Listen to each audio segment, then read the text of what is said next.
Right, do you want to put the slides up, James, and I'll admit everyone? Yeah, hold on. Right, I'm going to admit them all now. Okay. Yep.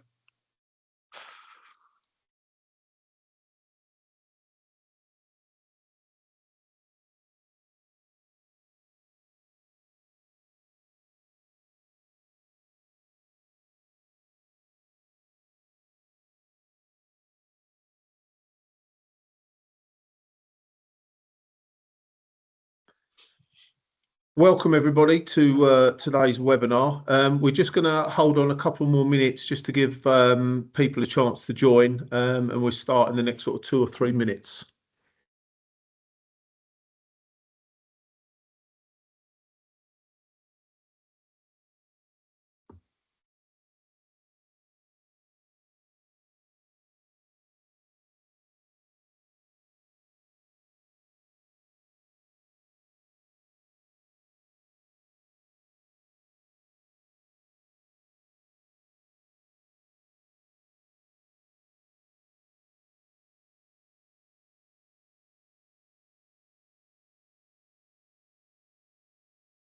For the people that just joined, we're going to start in the next couple of minutes. We're just waiting to see if there's anybody else waiting to join.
So it's 3 minutes past.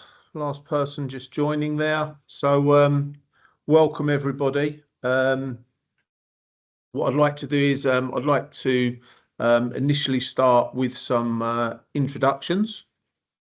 So presenting today will be myself. I'm head of business development for Exquitech. I've also got with me my colleagues, James Belsey, who is one of our account managers, and Matthew Essex, who heads up our customer service and support hub. We've got an agenda for today that we're going to be following. So I'm going to be talking initially with regard to some of the trends that we've seen with charities that are using Microsoft technology. And then James, my colleague, is going to pick up and we're going to talk about some of the security that we see and don't see people using that's available within the Microsoft 365 stack. Matthew's then going to provide an overview as to how you can use the Microsoft Business Premium license in a more efficient way. And then we're going to touch on some use cases that we've seen in the charity sector already in relation to AI and the sort of things that you need to think about to prepare your environment to be ready to deploy that type of technology. And there will be a Q&A session at the end. So if anybody has any questions, please feel free to drop those in the question section. And we can answer those at the end of the session. So I've been working with Microsoft technology for over 20 years now, and I predominantly support organisations within the charity sector. So as you can see, here's a few of the organisations that we've worked with and assisted. So what I want to do initially is just highlight some of the things that I see in relation to charities and their use of Microsoft technologies. So the most shocking fact you can see there, the charity sector is a very highly targeted type of organisation for cybercrime. And the reason is that you're holding important donor information, and that's just the type of information that organisations are looking to try and access. The stats below that, 61% of charities that experience a recent cyber attack weren't able to operate after the attack. 60% of charities lack the skills in-house to deal with cyber attacks, and the average cost to an SMB charity for a data breach is 108k. Now, 33% of charities with fewer than 50 employees are actually using free consumer grade cyber security products, which we've seen is causing some significant problems. And the license that we're focusing on today is the business premium license, and there's a whole stack of features and functionality within that license that James is going to highlight that you can use to actually secure your organisation. So the current landscape, we've seen that there's an increase in adoption of digital platforms for fundraising, communication and operation. And what we're seeing is a real sprawl of data and information across a vast amount of technology platforms. And I'm noticing that more and more charities are looking to try and consolidate that down. They want to try and use less and less and keep their data in one specific location. We've also seen charities growing in the use of donor databases, payment systems and social media. And there's also an evolving legislation and compliance landscape that charities now need to adhere to. Since COVID, remote working is almost a given for a lot of organisations, providing that flexibility for staff to be able to work remotely, which again brings another problem and challenge in securing that data. Often a lot of the charities that I'm working with have limited resources for cybersecurity and don't have the knowledge in-house in order to be able to secure their environments as they would like to.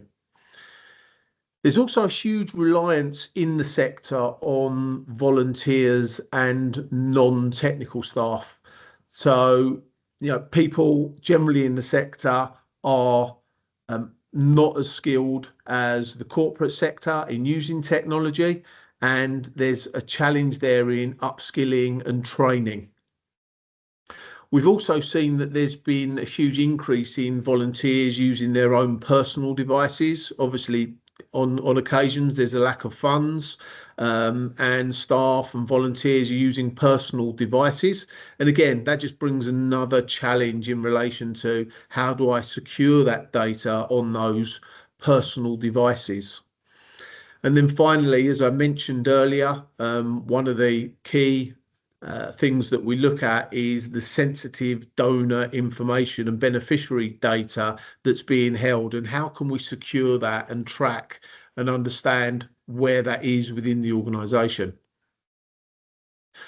So some of the key challenges that we see charities facing: firstly, budgets. There's a lack of funding available. We're seeing consolidation of charities. So really organisations are looking all they can do to consolidate in relation to funding of security and IT. The awareness within the organisation, again, we touched on earlier, lots of people donating time and being volunteers. How do we get awareness to these people as to what's going on around cybersecurity for charitable organisations? We touched on it earlier. There are lots and lots of complex environments. Generally, we find that a charity will start using a product or service. Somebody else will join and say, I've used this. and we see this evolution of the environment. So bits and pieces are added and bolted on, and sometimes it gets quite wieldy and difficult to control and understand where data is within an organization. I touched earlier on the remote working challenges, personal devices. People want access to files, documents, and data wherever they are, whenever they want it. So they want access to everything on any device, which again is another challenge. Tied in with that is the use of personal devices. So, not every single charity can afford to give everybody their own device. So lots of people are accessing charitable data on their own personal devices. And we're going to help you to understand how you can secure that data when it's residing outside of the organisation. And the final thing is compliance and legislation. So as probably a lot of you are aware, there's lots of compliance that you need to adhere to. GDPR and the Data Protection Act, probably the two most popular that people are aware of. And we're going to tell you and advise you as to how you can use these licenses in order to adhere to these rules. One of the things that we speak to with a lot of the charities that we work to is things like Cyber Essentials. So Cyber Essentials is a government regulated certification that denotes best practice in relation to IT security. We're seeing that lots of government funding for charities, they're actually requesting that organisations have this accreditation in order to be legible for certain types of funding. So it's certainly something that we're making lots of charities aware of. So what I will do now is I'm going to hand over to my colleague James, and he's going to give you an overview on the actual license and how you can use it in order to secure your company data. Perfect. Thank you very much, Steve, for the introduction. So yeah, let's dive into the Microsoft 365 Business Premium license. And what I probably wanted to start was draw people's attention to how vast the actual license is. One of Microsoft's compelling reasons to work with them is the amount you get from a single license. So when we're typically talking to organizations, we're often seeing them use the features within the green set box here, which is the usual Outlook, Teams, SharePoint, OneDrive. But we're not seeing as much is the adoption of the security suite within that license. So we're going to focus, most of my time will be within the security suite today, showcasing what you can do with the Microsoft Business Premium license. And then my colleague Matt, halfway through, will then talk about some of the productivity as a way of a live demo. So if we start with device management, and this touches on what Steve was mentioning about bringing your own device as well, and we'll walk you through what that looks like. But if we look at one of the directives from the UK government, which is Cyber Essentials, and they coined this really as a good first step and a good baseline into cybersecurity. So what Cyber Essentials looks at here is data protection. So we need to ensure we've implemented basic security controls to safeguard your data. And of course, a lot of that data is very, very sensitive. Access control, we're talking about who can access the data, from what device, from what location. We're talking about secure configuration. So we need to make sure that laptops, servers, firewalls are configured optimally. We need to make sure that patch management's completed. And this is really important because the vendors that release the patch management, like Microsoft, other firewall vendors, they release it to address the latest vulnerabilities. So if they're not being automatically patched in your environment, you're susceptible to attack where you shouldn't be because the patch is there. Malware protection, so at every device, whether that's Mac, Windows, iOS, Android, we need a level of malware protection on there.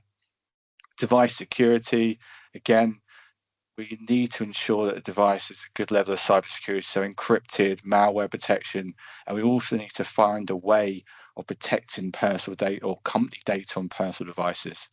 So if I bring you through to Microsoft Intune, where the tools within the Business Premium license, what we can do here is we can actually protect your company applications across devices, whether that's personal or corporate. In an example of protecting data on a personal device, as you can see on the right-hand side, this logo, it's got the orange line around business applications, Microsoft applications that are signed into with your Microsoft 365 credentials. What we can do is we can protect those applications on a personal device. We can do that by some basic control around making sure that phone meets the right firmware version, for one. We can restrict users from copying data out of Teams, SharePoint, Outlook into applications that are not business approved. And most importantly here, we can actually wipe the data within those applications if a device is lost or someone leaves the organization abruptly. So you can really ring fence those applications, protect them, give certain rules around how they can use and access them.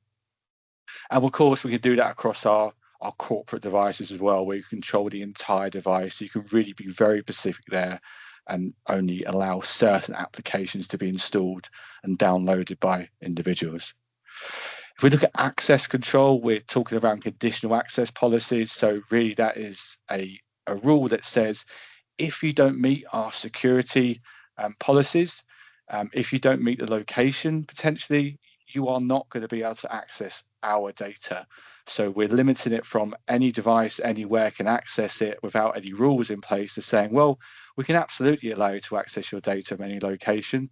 We want to make sure that the security that we've worked hard to write and understand is on those devices. And without that, you're not going to be able to access our environment.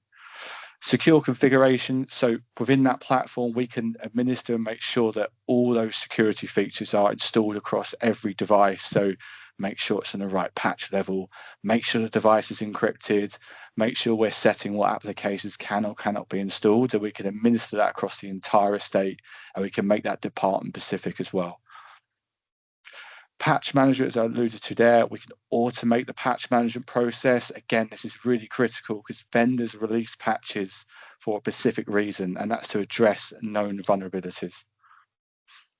Malware protection, again, within Intune, we can ensure that malware is deployed as standard to every single device, it's updated and it's scanning and it's checking in correctly.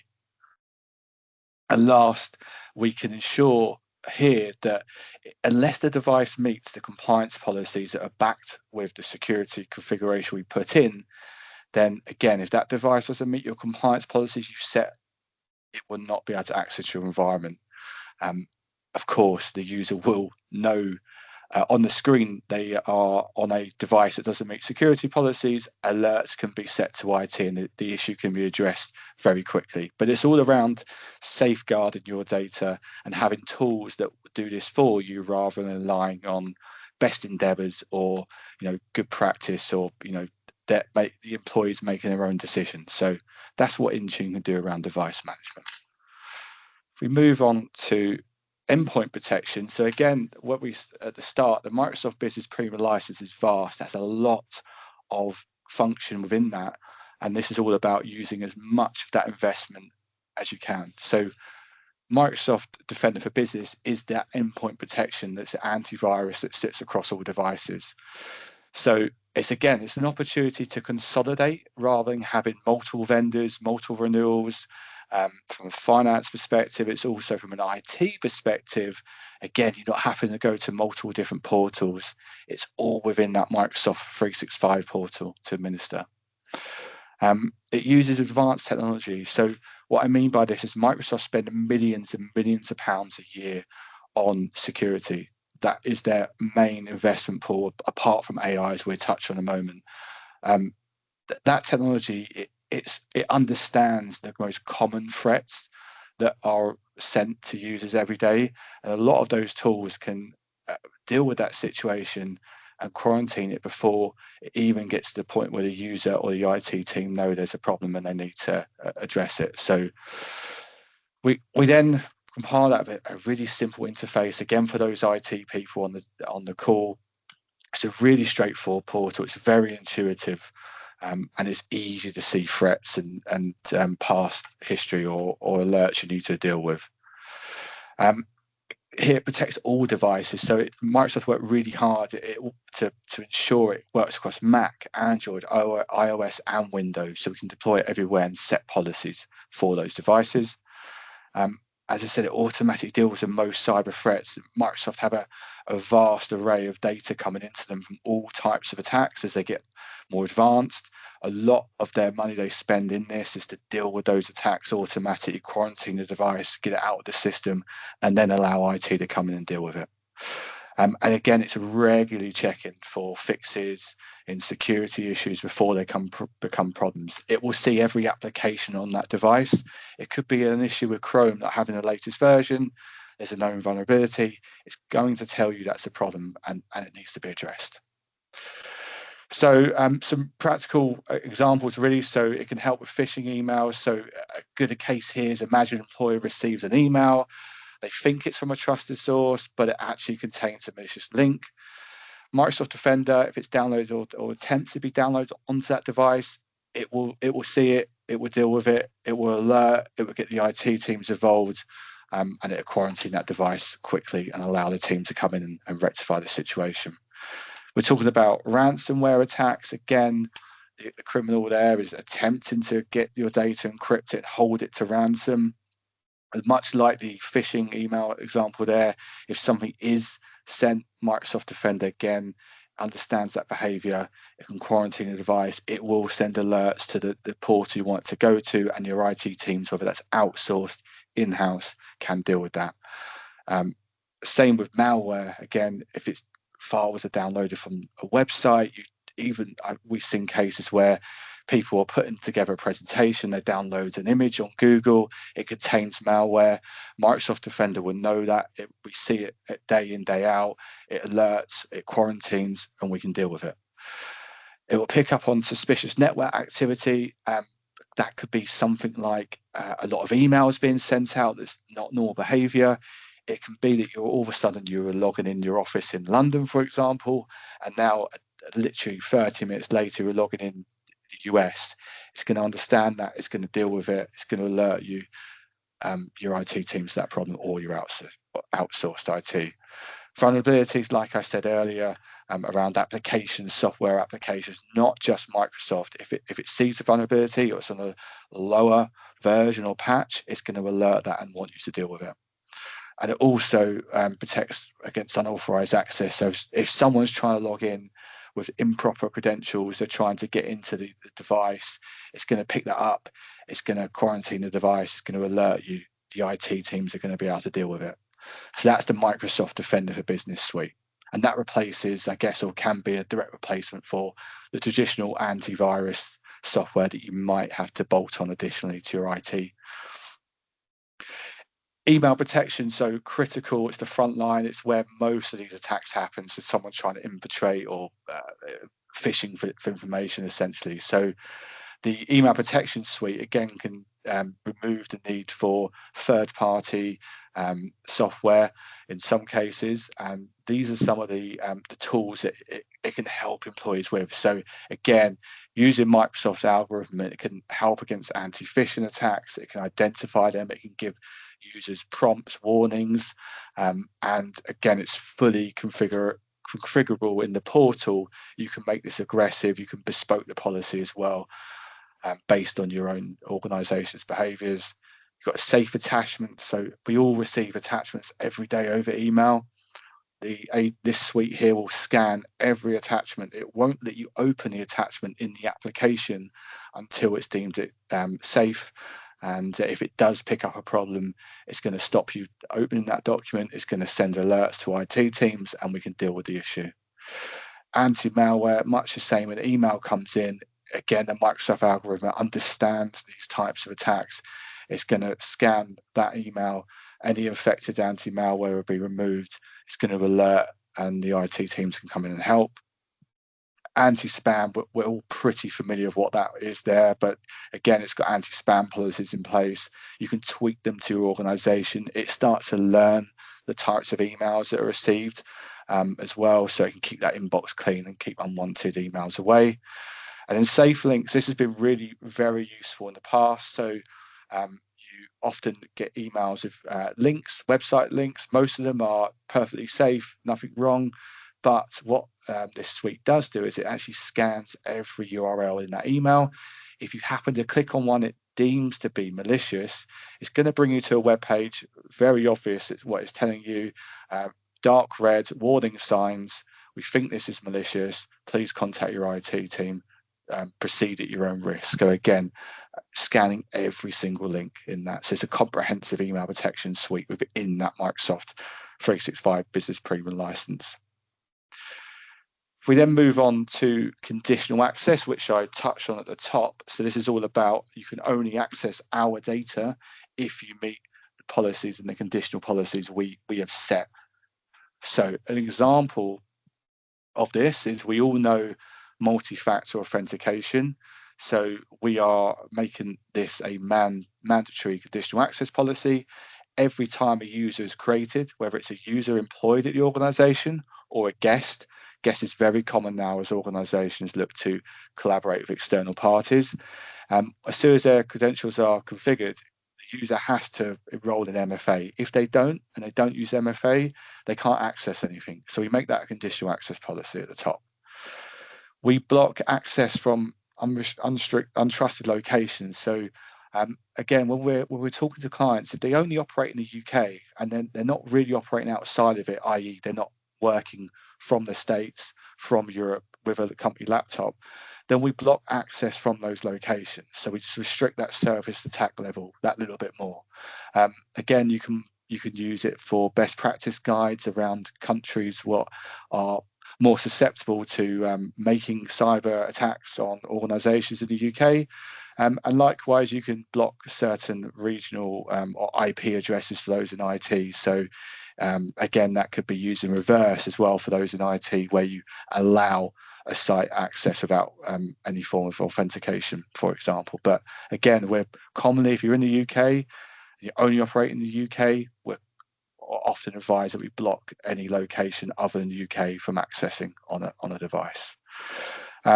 Require compliant devices. So again, we've worked really hard at Intune, for example. We've set all the security policies. We've made sure the devices are on the right patches. They're all encrypted.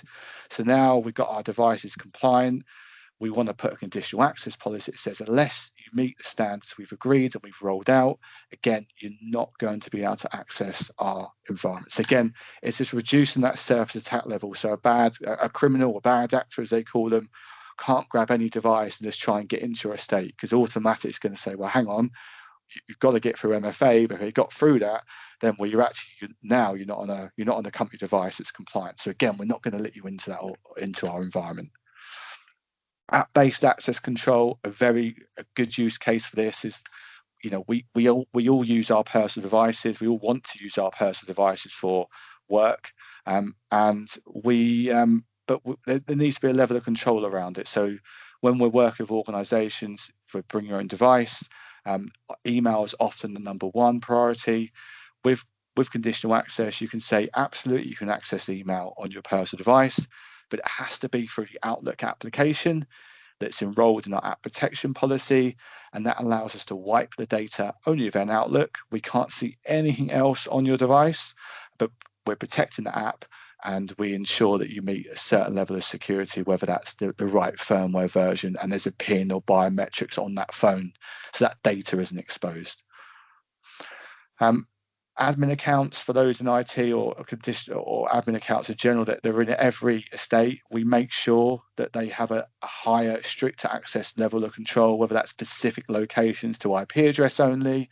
But again, we always encourage higher levels of conditional access for admin accounts, because they have far more access to your data than most. We block legacy authentication. So again, very common attacks are using what we call legacy authentication, is old methods essentially to log into systems. We block that from happening. So the reason we do that is some of those legacy authentication methods actually bypass modern, which is multi-factor. So it's great having multi-factor authentication. It's a brilliant first step, but we also close down the door of anyone trying to bypass that of legacy means. And then we also encourage the risky sign-in. So again, Microsoft learns behavior where people are logging in just from location device. It also picks up on the fact that if you're logging in for the UK, an hour later in the States, there's a problem. So we need to address that, and then it's going to ask that user to authenticate, going to send them the multi-factor authentication request, and that way they can get access to the information on the data needs, assuming it then also complies with the rest of the policies. So that's conditional access. And then the last piece here that most organizations aren't aware of is what we call data loss prevention and document classification. So if we look at data loss prevention first, it's really there to prevent unauthorized sharing of really sensitive information going outside your organization. So a classic example we often deal with is for teams outside of finance, sending out bank details or passport information outside of HR. That's pretty uncommon. So we're going to prevent that, or we're going to monitor the usage of that. So if people are sending information that we don't think is normal behavior, it's monitored or it's blocked. Again, you can break this down into keywords you use in your specific organization. And we work with a lot of companies to really work out what their confidential data looks like, what their terminology is, and that's also per department at times. As I said, it monitors all activities, so it sees anything going out, and if it realizes it's a sensitive information, it's going to track that. It can alert the people in the organization. So for data protection officers, it will alert something's gone out that shouldn't have gone out, or attempted if you've got that rule in place that says you block it. So it monitors everything, and you get a real good log of what type of information people are sending out, and I'll touch on that in a moment to why that's important. It enforces compliance as well. So commonly, one of the luxuries we have here is we've got a team in our consultancy division of our security and data practice. They really understand all the regulatory pieces like GDPR across the UK and Europe, and the directives as well, like Cyber Essentials Plus. They also understand quite a lot of niche or vertical regulations and directives as well. So it really helps you enforce those policies automatically, again, without relying on best endeavors policy writing.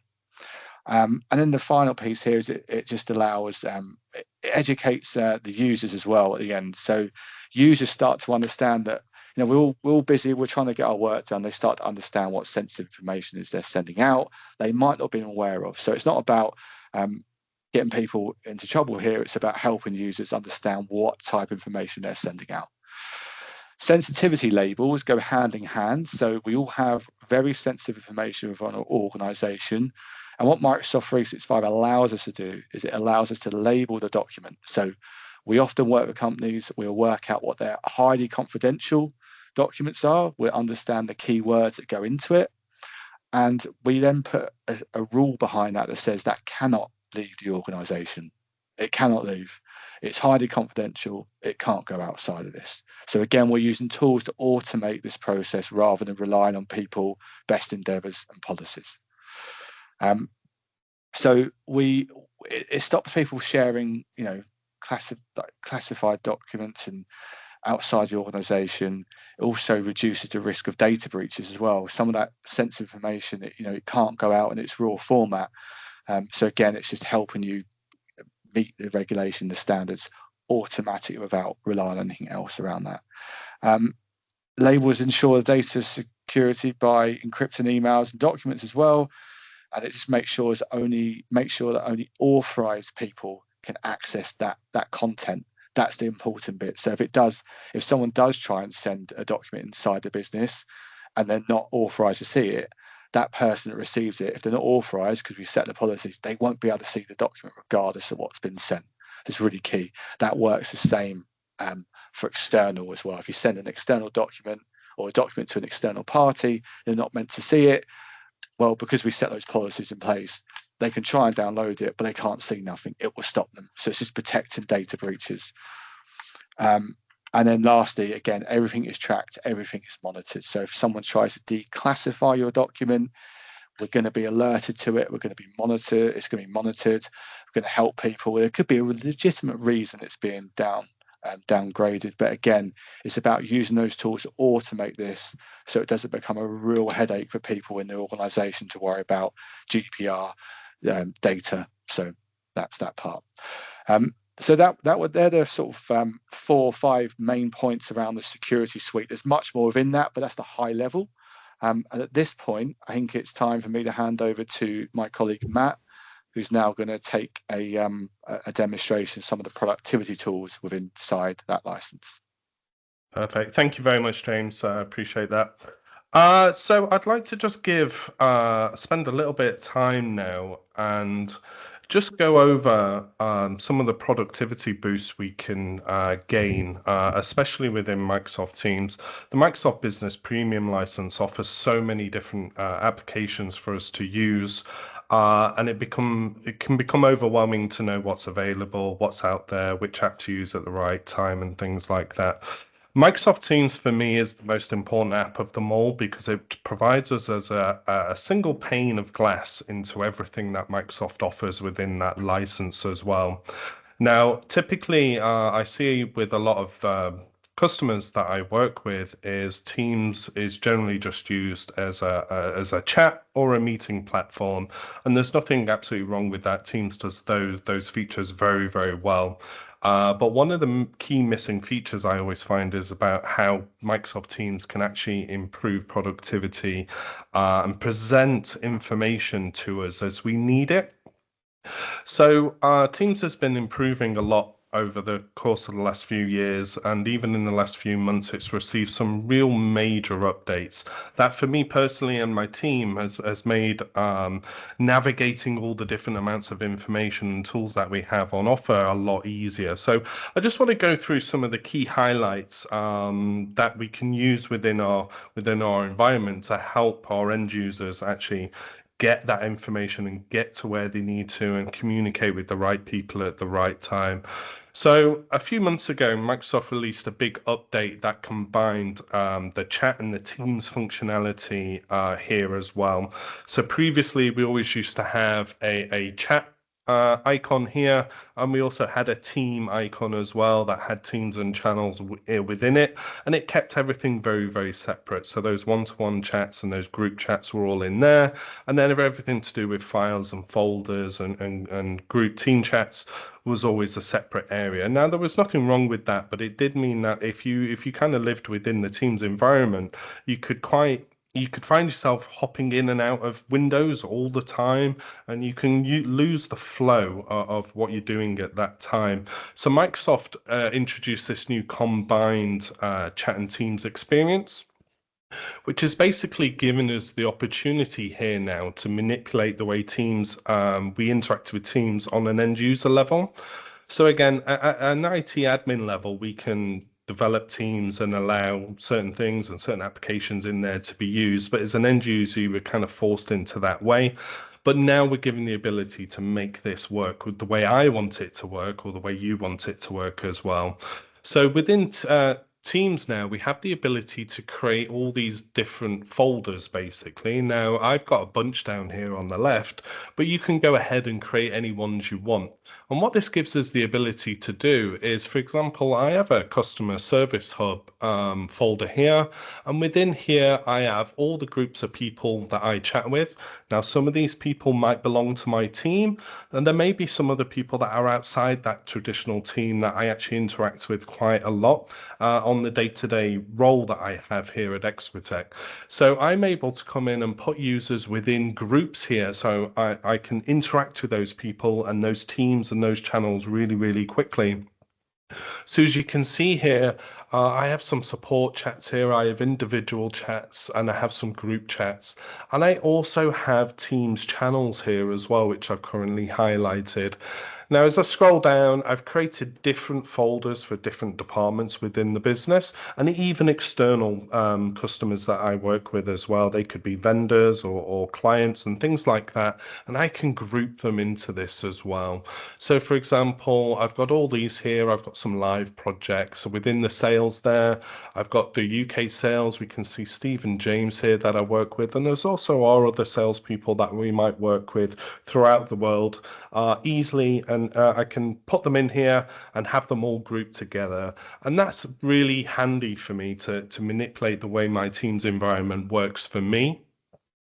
And as we say, it doesn't stop us having teams and chats. We have our existing chats down here. So anything that I haven't grouped, people that I don't talk to that frequently, they just go into another bucket down at the bottom, and it will just highlight me when there's a chat in there. And over time, if I decide that I'm talking to that person quite a lot, I can move them into any other folder that I want for quick access. This update that came out a few months ago has really transformed the way Teams works for me and the way I can manipulate it and work within it. And it's meant that I don't jump around within all those different windows all the time as well. So it's been a real big update. If you have seen that update appear in your Teams recently, I do encourage you to go and have a look. As I say, whatever you change here within those folders doesn't affect anybody else's way they view Teams. It's allowed us to make this really individual for us. So a good point to make there. The other side I want to talk about quickly as well is channels are really handy. And I've got a channel open here as well, which is my customer service hub general channel here. And in here, we have the ability to create tabs along the top here. So this is just quick links.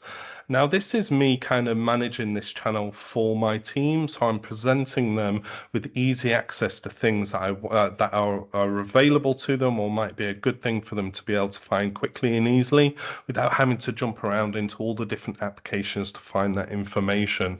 So along the top, we always have posts and we always have files. What I've created here is a SharePoint homepage with lots of information. I'll jump back into this in a second. And I've created a team OneNote here as well for our team. So again, we can add almost anything to these tabs at the top here. So this OneNote, if you're familiar with that, it's a place where we can go and jot down our own ideas, meeting notes and things like that. But OneNote is available to entire teams as well. So it's a place where people can go in and collaborate, jot down quick ideas and things like that for us all to go and view later. What a team OneNote does is allows information to not be locked away to individual people and allows it to be shared with many people as well.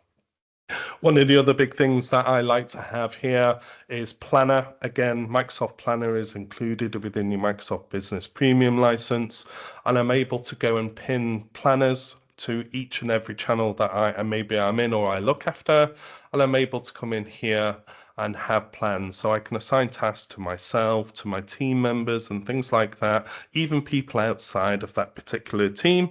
And that makes it really handy to go in and just keep on top of current tasks that are available to us and where we're up to.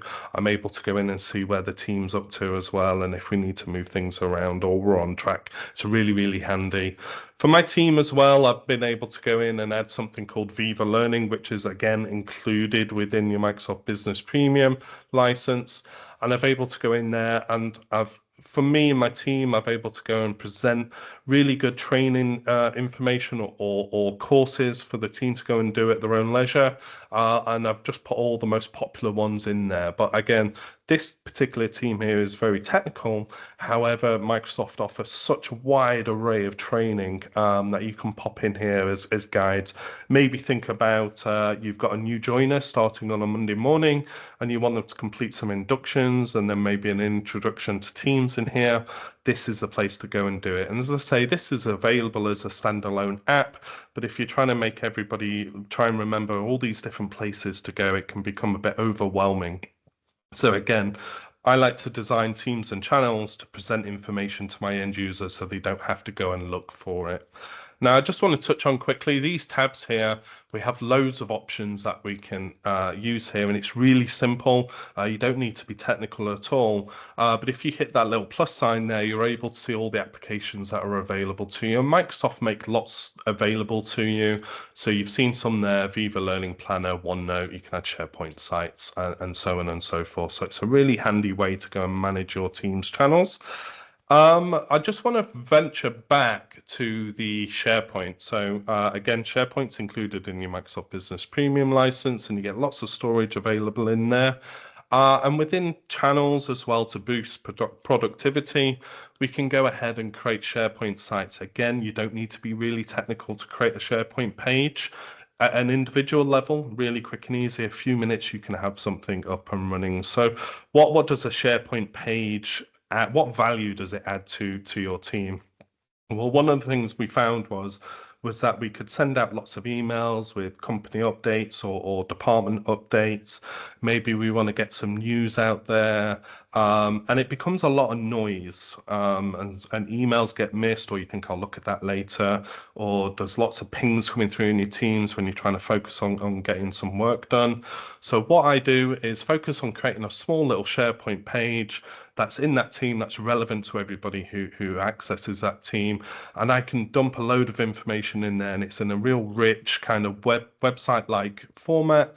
And as I say here, I've got events in here, I've got our time zones for all the offices we manage here, and I've got a place where I can update news and events. So this way I can publish news and articles and information and things like that to my team without constantly notifying them of new chat messages, new emails, all these things. I can put them in here, and then the team can come in and read this at their leisure. So it's not something that I need instant feedback on or anything like that.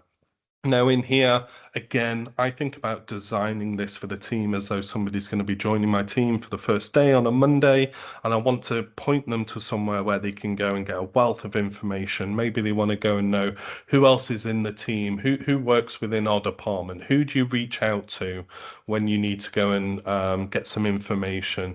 So you can go over and you can highlight any of these people, and it'll just give a little overview of who they are and what they do within the business. So again, really, really handy.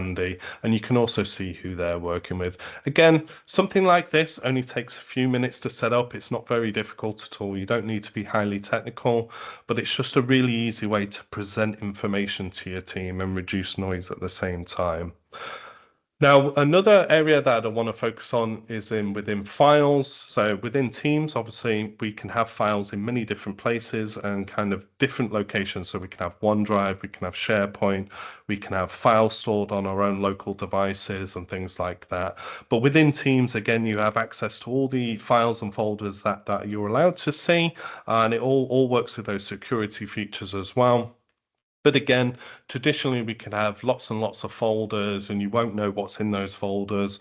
And again, if you manage or you work within quite a few teams at a time, it can become quite frustrating to try and figure out where you want to go. Now you can use the search for quick access, but you are able to go in here. So one of the things I like to do for the team as well is SharePoint offers this like rich view of your data. So you're able to go in and pin folders for easy access. So we're highlighting this is probably an important folder for you, and that just makes it really, it's like a quick access all the time, presenting that data to your users so they can get to it nice, quick and easy. The other feature I like in here, because it's coming from SharePoint, is we're not limited to just folder names here as well. We can also add descriptions within these folders here.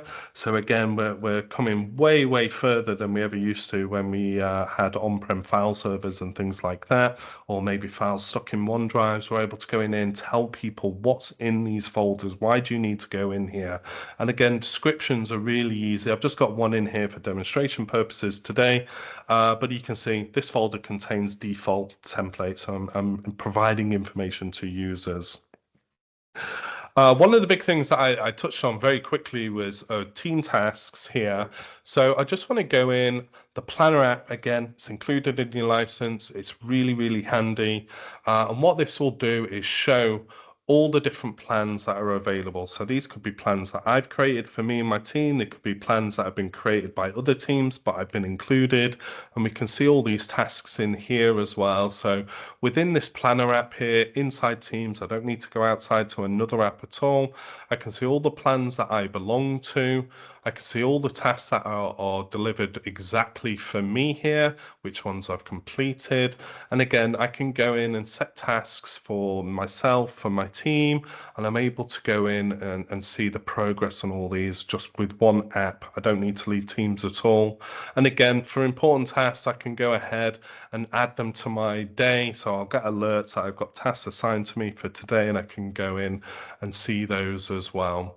If we just go into plans quickly and click on here a little bit more, again, we have lots of rich ways we can view this data as well. So we can see grids here, we can see boards, we can see the current schedule, and we can see some rich charts here as well that'll show us how that particular project or anything like that is happening.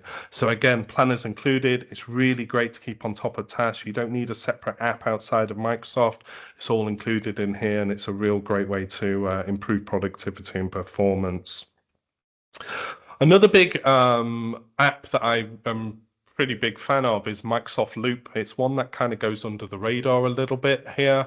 If I just go back to my chat, I'm just going to create a new chat here very quickly.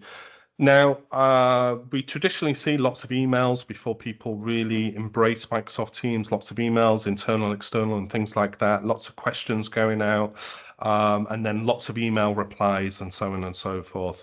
So Microsoft designed Microsoft Loop to be something that is instant. So you can add Loop to you can add it to Teams chat, you can add it to email, and basically it's live data. So with one Loop chat, you're able to go in and create any kind of number of things, and Microsoft provide little hints here what can be done here, but you can add lots of things in here and it's live. So you can create one notification and then everybody can interact with that notification and respond to it. And it's exactly the same in email as well. So you could send out one email to many people, and instead of getting 100 emails back with all those responses, people can just come in and update this loop. And it will show you live as it's being edited. So if you've got 100 people in there all adding different information, it will show it all live as it's happening. So again, just quickly here, you're able to go in and add a voting table, and you can go in here and you can quickly create something really rich. We'll just go in here and put test. We'll ping that in there. And then somebody else, Steve or James, could come in and start manipulating that chat as well. So I'll just show you very quickly one area where I use it. In the technical sales collaboration channel here, this is where the technical team work with the sales team, and they're able to come in and ask real-time questions, and we can have 30, 40 people being on hand to answer that question quickly. But I could also see at the same time that maybe somebody else is answering, so I don't need to waste time answering the same question, because I could see somebody else is already in there answering a question from Steve, for example, at the same time. So Loop is really, really good. Now, one of the last things I just want to touch on before I hand back over to James is workflows. Now, workflows, again, starts to become a little bit more technical, but again, these are things that we can use for ourselves, and I've got a few here that I use daily as well. Now, workflows, again, included in your license. You don't need to go outside and get anything else for here, but workflows allow you to kind of set automations. Now, Microsoft will give us a load of them to go and look at and see if we would find them handy. And it'll give you a list of them here. So send me an email when a new message is added to our Microsoft Teams. So maybe you don't live inside Teams all the time, but you do want to get instant notifications from a specific chat. You can go in here, click on this workflow, and it will basically do some checks to make sure you've got access to everything. It's going okay here, and you can go in and it's going to ask you to set up this flow. So what team do I want to know from? So I want to know from my team here what channel do I want to know getting notifications from? So maybe I want to go and do general there, and I can just go and create that flow, and then within a few seconds that's done it. And after that, I'll get an email exactly when somebody makes a post within that channel. So again, these are all for me as an individual to speed up the workflow and increase my productivity. So I don't need to have to keep remembering at the end of the day, I'm going to go and catch up on all my chats, see what I've missed and things like that. One of the good ones that I like in here is the ability to take something from Teams chat and import it directly into my OneNote. So maybe I want to ask the team a load of questions, give me a load of feedback, and I want that all exported from Teams directly into a OneNote or maybe into an email, and that'll be able to go on and create those workflows. So again, Workflows is a great little app, and I use it daily. The very, very final thing that I want to touch on, I almost forgot, is Viva Insights. This gives me an insight into how I work. So I might finish the week and say I had a great week, but I worked really, really hard this week. Or another week I might say I was in way too many meetings. I didn't get any of my work done. Now, the way we feel and what actually happened can be very different sometimes. What Viva Insights does is actually provide ourselves that information so we can see how we're performing for ourselves. So you get an overview. It just gives you little hints and things to do here. You can see my communication habits here and things like that. But if we go over, I can go into the well-being. So this will prompt me to send praise to my colleagues when I just want to say thank you. Maybe a Teams chat or an email just isn't quite enough. I want to go and send praise, and it will highlight the people I work with most. So it's already telling me, maybe, do you want to say thank you to these? It could be well done for passing certification. It could be anything. Gives me some indications to start focus plans and things like that. If we go over to the productivity here, this will tell me kind of my general habits for the way I work during the day. You can see here I organized 18 meetings. I was a part of 34 meetings in the last month, and it will tell me whether I joined on time, whether the meetings I was in were good or they were working. So it gives me some indication on, like, is something that I'm doing and affecting my team members, is it worthwhile keep doing that? So that's really handy. And then finally, the teamwork here, it'll just say us again a bit more information. But if we go into show information here, it'll show all the people that I currently work with in terms of most frequent to less frequent. And it'll give me habits here as well. So in the past 4 weeks, I sent 87 emails. I read almost 1,900 emails, and I was in 386 different chats and calls in the last 4 weeks as well. Again, it's not much to it, but it's just a really handy place, very quick for me to go to and get some rich information. And again, it's just good for me to reflect on how my week or the last month went. So that's kind of it as just a general quick productivity boost within Teams. There's a lot more to this platform, but really I just want to end it there with some quick highlights that I use that improves my workflow. So thank you very much. I'll hand back over to you, James. Matt, Steve, before I continue, did you want to address some of those questions now, or are you going to start replying to them? We do the Q&A at the end. So yeah, aware of everybody's questions, but we quickly run through them all at the end. Great, no problem.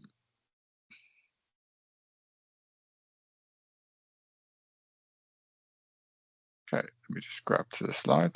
Sorry about this.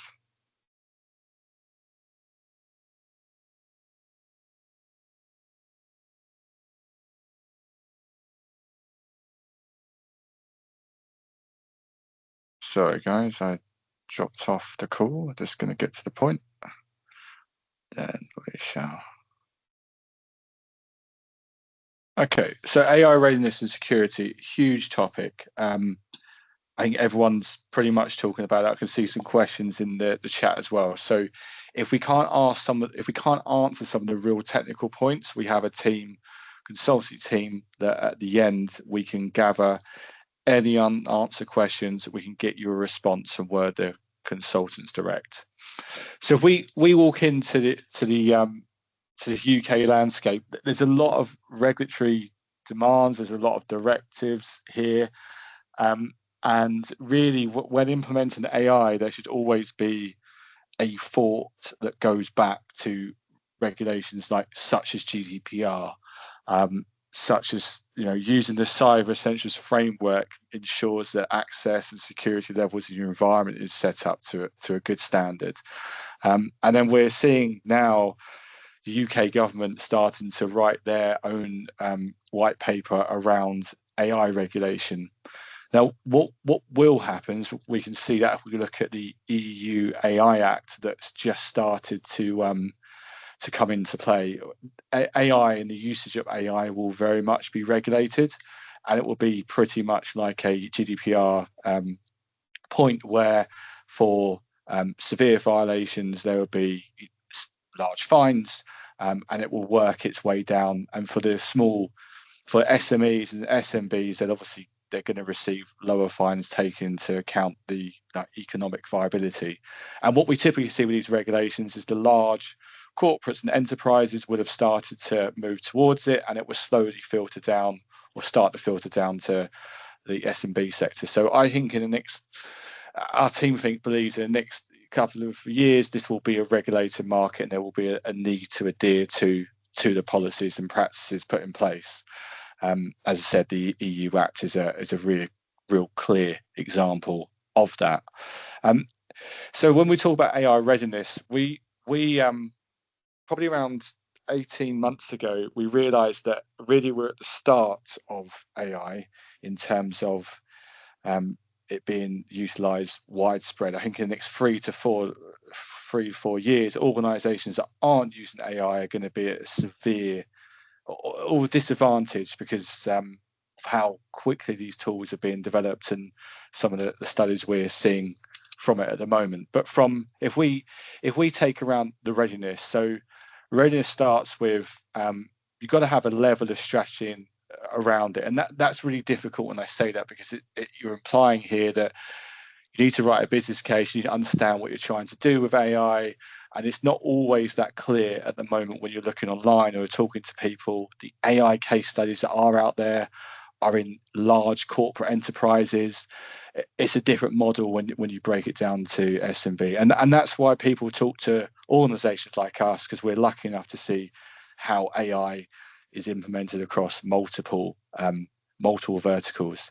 So strategy is important, but that in itself is probably a separate piece around how we run through that. But if we look at governance, here we want to ensure that there's the correct procedures and tools in place, and that's what I was alluding to a bit earlier on in the slide. So around those tools like data loss prevention, classifying your documents so documents can't leak outside your organization, using Defender that automatically picks up on third-party applications. You can build your own trusted list of applications and approval, because one of the biggest things we see in small medium businesses is what we deem shadow IT.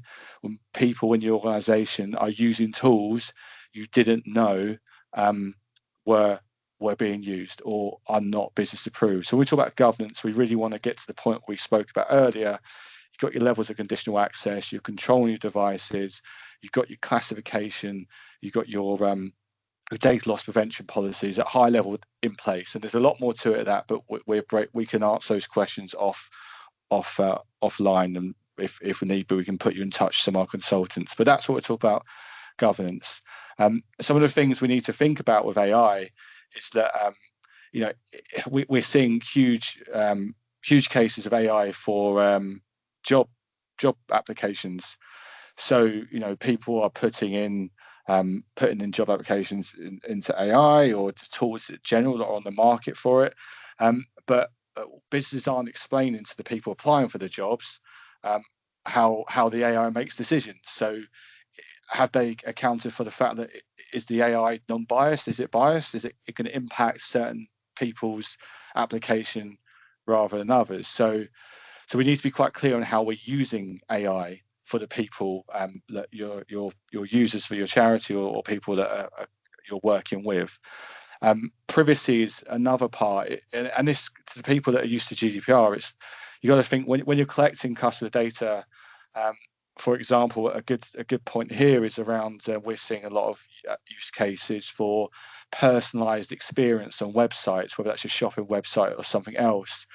We need to make sure that we're collecting that data to be able to use the AI to showcase the items or the products that we believe they're best interested in. We need to make sure that we're when we're collecting personalized data, we're making sure that's anonymous. So we're anonymizing it when we use it for reporting data. So much like GDPR practice. For data handling, we need to make sure that if your system analyzes customer feedback or customer donations, for example, we're only collecting the data that's necessary. So if you just go find an AI tool off the shelf or look at multiple applications out there, if you haven't spent the time to work out actually what data is it collecting, for example, is the data encrypted? Is it protecting? Is it stopping people from accessing it that shouldn't be authorized to access it? So what we're seeing is people get carried away with the outcome, but not necessarily looking at the principles of the security around it. And then one of the biggest parts around it, much like GDPR, is that making sure users are consenting, so they're understanding what their data is being used for. If you're going to start using AI tooling as well, so there's some of the aspects around like what we class as privacy by design. So before we embark on an AI use case in the business, or we start using tools like Copilot, we're really always thinking about privacy by design at the front end once we understand where we're going with this, rather than implementing and later thinking about well, now our DPOs come knocking and we need to answer these questions. So we start off with the AI readiness, and that includes, as I said, strategy, governance, privacy by design, end user awareness of what we're trying to do, and the AI security training is a large part of that as well, like helping people understand what they need to be conscious and mindful of, and then creating standards and procedures around it. When we're talking about the AI solution implementation stage, this really is all about building up the champions in the business that are going to lead the AI deployment across their department. Is critical. We use them to help build up the strong business case for it. Right now, you'll see online, it's AI can help you write an email, AI can help you do this, but what you actually need to do when you're thinking about this is, well, if I'm going to use this tool, how many hours am I going to save, or how? I need to really build up a strong business case for you just go and deploy an AI solution for 30, 40 people. One of the biggest parts around the AI solution implementation stage is actually training the end users, because it's a different way of working using AI. We've seen it multiple stages 12 months ago when people got very excited about the release of Copilot. They started using it, but quickly it tailed off. They just went back to using it to maybe provide an idea, but the mindset and the way that people were using the technology, there was no training around it. How to prompt AI, what are the actual use cases per department, how do you use it, what works really well based on what we're seeing in the market. This is really important because it completely changes how you interact with your data on a day-to-day. And then post deployment, really it's all, and when we get to that stage, we're really, it's not the end of the journey. It's really about we need to show and evidence the results. We need to ensure that people in the organization, those champions that step forward, the people that are going to be using AI, they're fully aware of how to use it. They've got the documents and policies around it. We've got the privacy and the data security policies in place that are all automated and all in situ. And then we really need to have, we normally then provide dashboards for clients that shows, like Matt give you a little glimpse into a moment ago about productivity, but actually shows what you're getting back from any deployment within AI. And if I then talk about the last part, so this is a snippet from a Microsoft presentation. Again, Microsoft data is interesting because they are looking at a wide pool of use cases within AI. Now, the two areas that are the most common use case that are relatable here is the the building of an internal chatbot, and the most common use case at the moment is a HR chatbot. This is really quite straightforward in terms of every day as a HR person, you'll probably receive quite a lot of questions around policies, around parental leave, and all the stuff you work hard to work towards. A lot of organizations are using building up AI chatbots to be able to talk to your data. And that's the big theme I think that's going to start coming across the next 2 years, is the ability to talk to your data, to make sure to find the information quickly, more efficiently, rather than looking for policy documents, crawling through Teams, SharePoint. But the second wave of that is in the ability to then, for AI to provide you insights and ideas around data. So we're rapidly now seeing with clients, especially in finance, it's like, well, tell me the top 5 bad debtors, brings the information up, tell me what I need to do to achieve X, Y, and Z, tell me why sales are down in Q1, Q2 on this product line, and it will start gathering that information for you.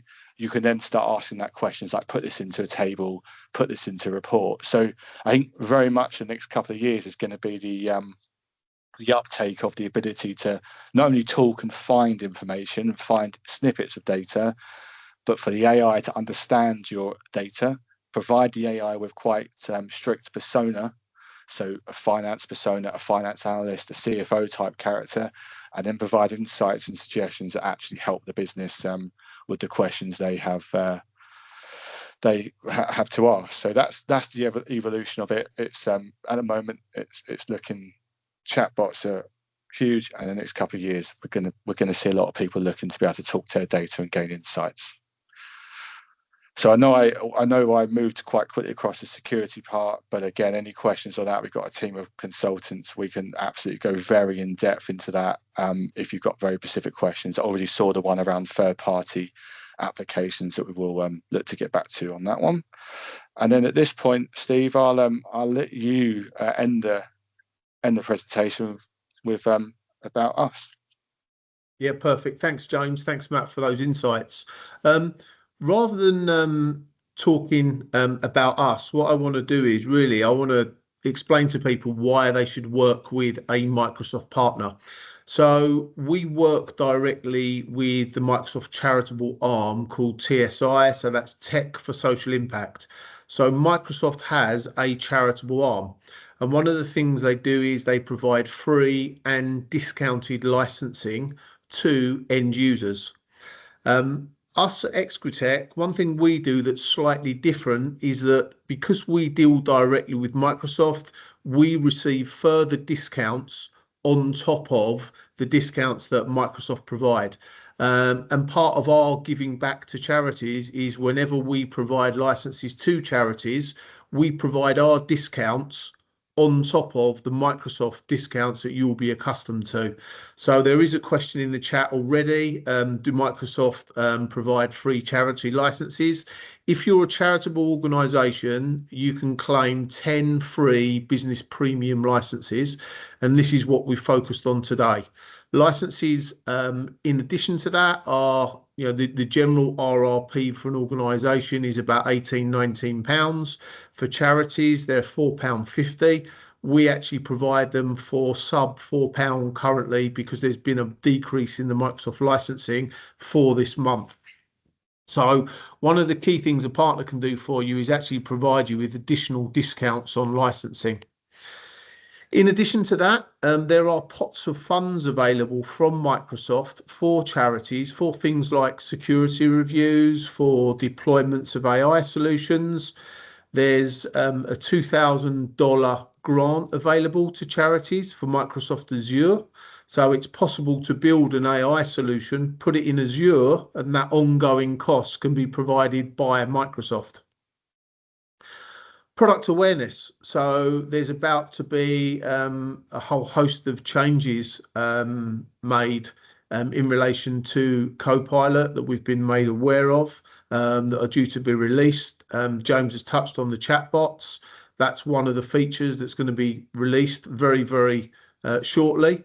And again, it's something we've already been exposed to. We've already got case studies for. And part of what we do is to make the charity sector aware of these new products and services that are going to be available to them. We also have access to direct support from Microsoft. So if you're a charitable organisation, you're working directly with Microsoft, the level of support you will have from Microsoft will be known as level 1. With the connections and the accreditations that we have with Microsoft, we have escalated support. So we go straight into a dedicated support team for us, which obviously results in a more professional response for yourselves. And obviously, because of the accreditations that we have, we do everything as per the Microsoft best practice guidelines. So, you know, for example, when you're deploying security solutions, a partner will help you do that in a best practice way. So one of the questions I'm often asked is, how do you choose a Microsoft partner to work with? And I find that lots of people aren't aware of the Microsoft accreditations. So a number of you may have been aware of a set of accreditations that were gold and silver that Microsoft used to provide. As of approximately a month ago, they are no longer valid. And what Microsoft has now is something called a solution partner accreditation. So you can see these are the accreditations that we hold as a business. And you can see at the top there is a solution partner accreditation. That Microsoft have 7 solution partner accreditations. So for example, what we've demonstrated today is the business premium license. And that would fall under modern work. So any partner that holds that modern work accreditation has the skills to be able to advise and guide you in relation to best practice for that particular area. So as you can see, we hold all 7 accreditations, so we can provide everything end to end that Microsoft has to offer. Once an organisation has the solution partner accreditations, there are advanced specialised accreditations, which is the next level of accreditation in that specific area. Now, I won't go into all of them, but probably one of the most popular that we work with is from a security perspective. So there is a cloud security solution partner accreditation, but there's also an advanced specialism in that area as well. So as you can see, if you're looking to work with a Microsoft partner, what I'd strongly advise you is to look for a partner who has the relevant solutions partner status as an absolute minimum. And then thereafter, look for a partner who has a specialism in the particular area that you're looking for. So us as an organisation, we've got over 200 people using the cloud. We've got in excess of 2,000 customers that we're serving. We've got over 1,000 Microsoft accreditations. So we are a global business. Our UK office provides support to all of our customers in the UK and Europe. So our help desk is actually based from our UK office in central London, and we purely deal with Microsoft technology. We obviously deal and engage with third parties, but predominantly we're looking for charitable organisations that are looking to use, consolidate and take advantage of Microsoft technologies. So that's everything in relation to the presentation. What I'm going to do is we've got some questions here and I'm going to run through some of these and pass some of these out to the team. So we've mentioned already about the licensing. So if you are a registered charity, you're able to obtain 10 free business premium licenses. If anyone needs help with that, we've got links to the application as to where you can obtain those licenses. So that was a question from Rosemary. Naomi has asked, you mentioned trying to keep data secure. How do we best balance this for the benefits of using AI? For example, you can see that you're using Otter for meeting notes. Is this secure to use on meetings and could include confidential information such as board meetings, or is there a risk of this information being passed outside? So the Otter note taker isn't actually something we're using. That's somebody who's joined the meeting that's actually accessed that. What we would say is, from a Microsoft perspective, we generally recommend people to use Copilot. And Microsoft's stance on data security is, if you're using a Copilot product, it will not share or provide that information to any other third parties. It will stay within your organization. When you're using third-party products like ChatGPT, any information or data that you put into that is then harvested and used outside of your organization. So James has also mentioned about some of the security protocols that you should really look to deploy, things like data loss prevention, labeling documents. So Copilot and AI tools don't have access to those specific documents. So hopefully that's answered that particular question. Sorry, Yeah, Steve, go on, James.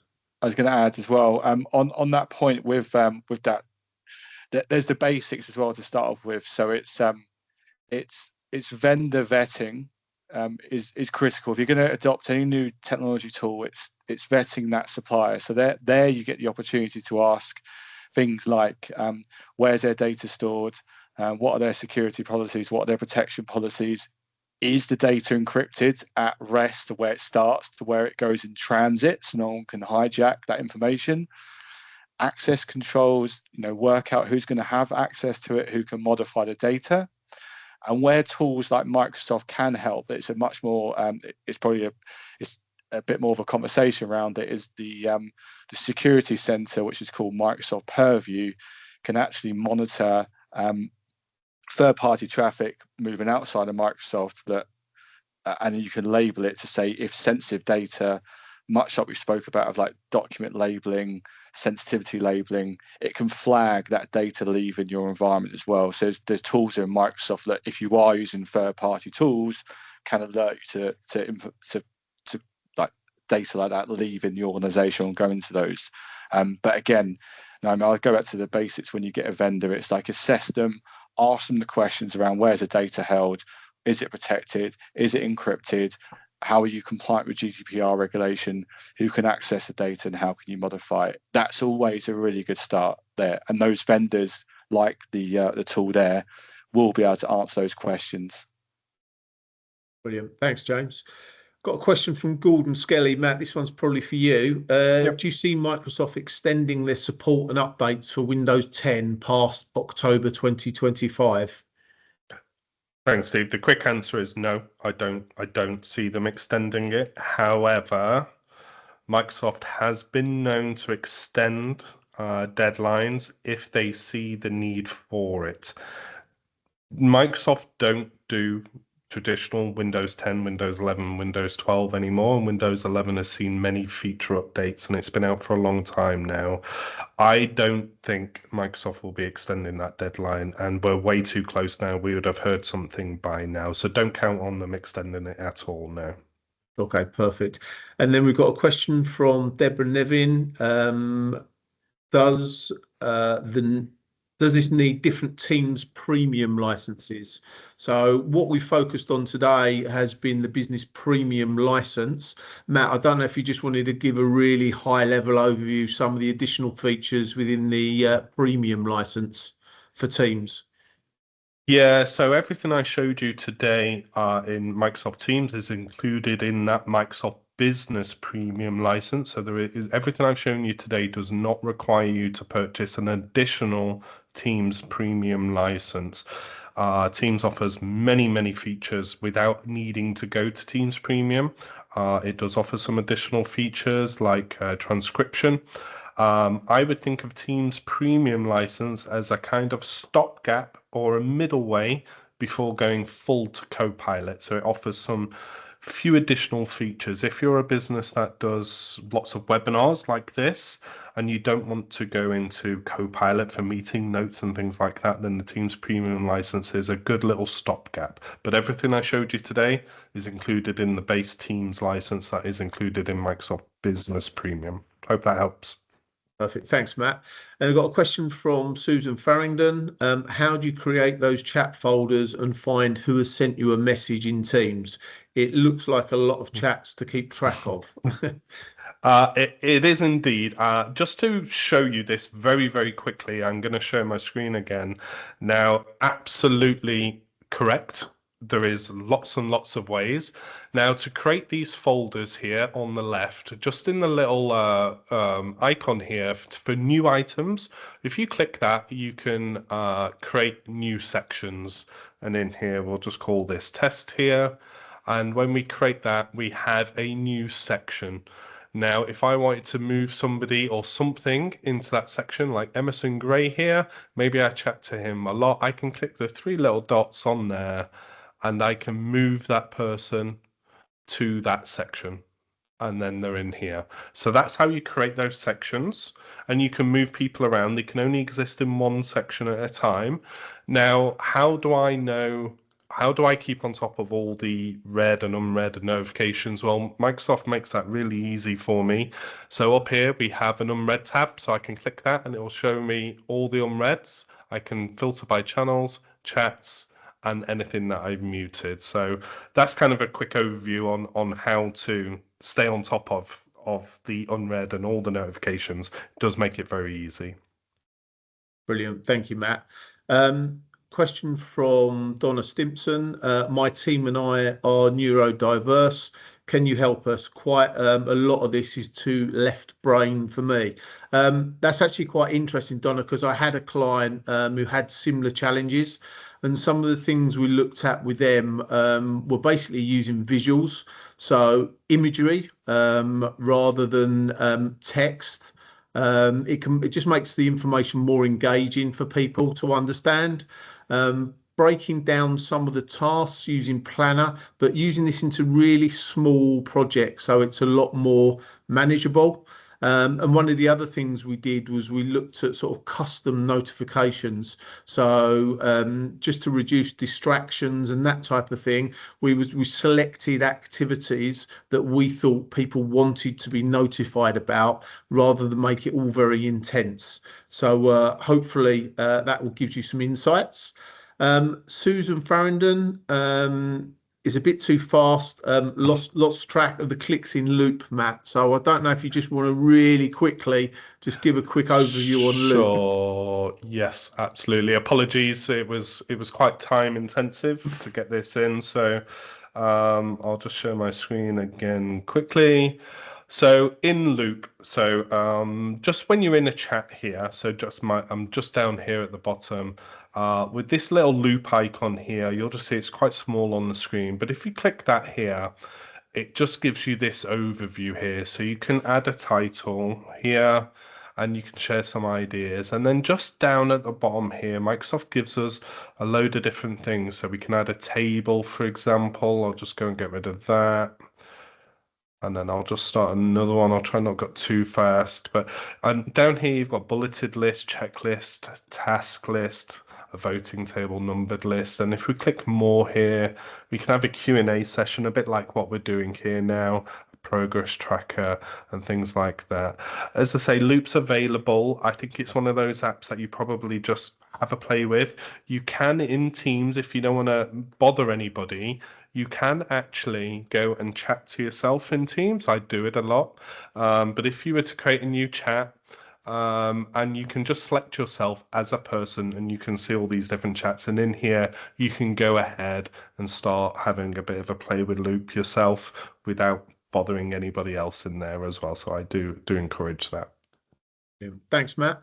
All right. Question from Beth Armstrong. Does Microsoft Defender for Business only protect your device when you are logged into Microsoft 365? Beth works for two charities. One uses Microsoft 365 and the other is Google based. Am I protected on both and for her personal use? Do you want me to answer that one, Steve? Sorry, Matt. Yeah, if you could. Sure, no worries. So Microsoft Defender, to fully operate and to know your license, does require you to be signed into your Microsoft 365 business account. However, Defender will protect your entire device.